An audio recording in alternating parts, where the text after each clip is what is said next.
Maybe you heard the rumor that some high schools in the United States were giving students who identified as furries litter boxes to use instead of normal toilets.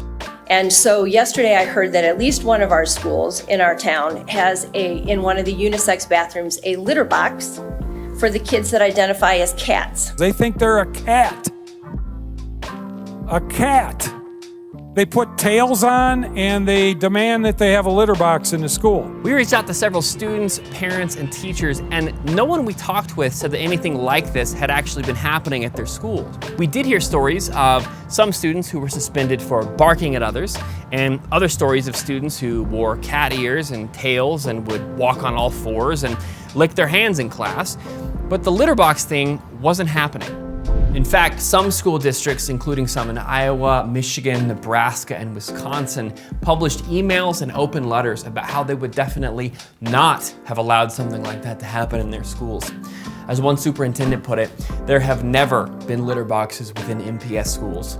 It is such a source of disappointment that I felt the necessity to communicate this message to you.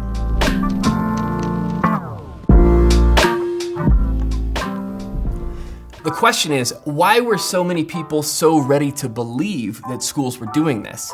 One reason might have to do with the way some schools already handle the topic of gender identity. When so many teachers and administrators are willing to address students by their preferred pronouns, theoretically, these same schools might also be willing to make other kinds of accommodations. If the goal is to help create a safe space for students to feel like they can be their true selves while they learn, well, what if they really do identify as a cat or a dog? Now, some might argue that to compare furries and the trans community in any way is bigoted and transphobic. And it's true that there are significant differences between the two groups. For example, someone who is trans is more likely to say that their trans identity is permanent, while someone who identifies as a furry is not. More on that in a few minutes.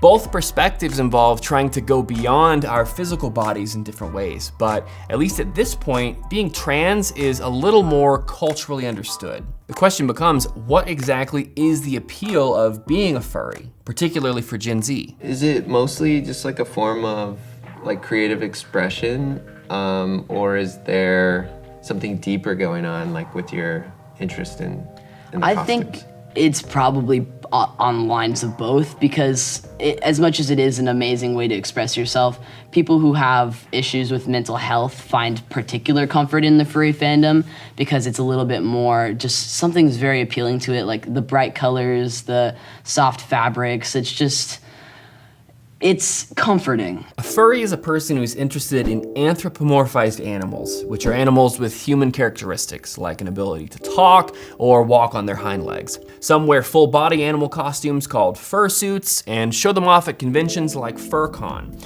Others may opt for just wearing a tail and animal ears. For some people, being a furry can also take on a sexual dimension, and there are some conventions that have become known for that kind of thing.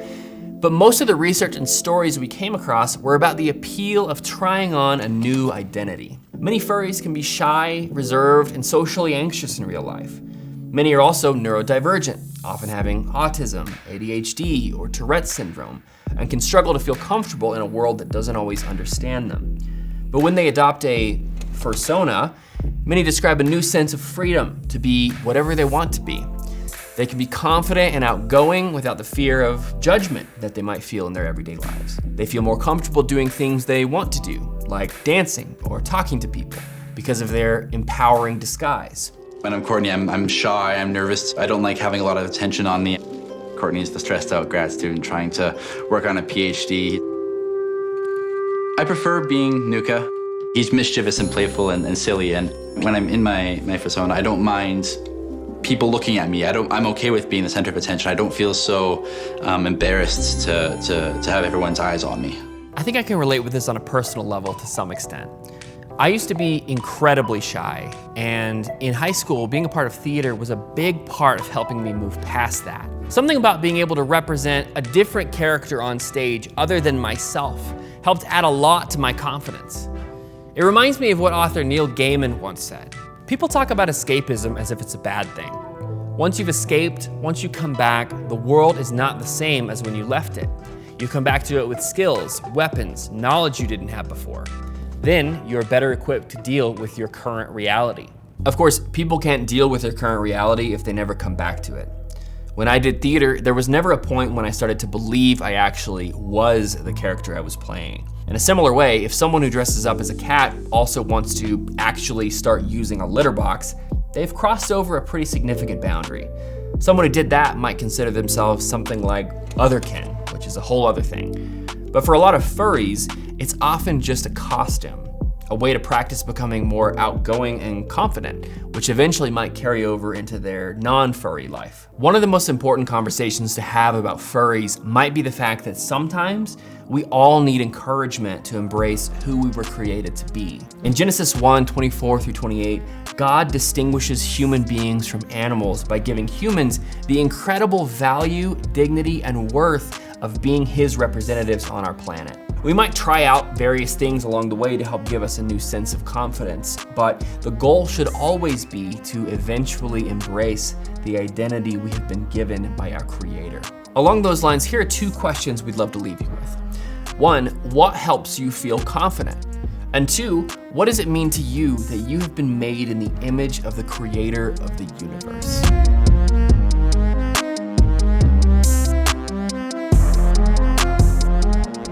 Thanks for watching. At Axis, we translate pop culture to help parents and caring adults understand and disciple their teenagers. To find out more, go to axis.org/culture-translator and sign up for our Culture Translator newsletter.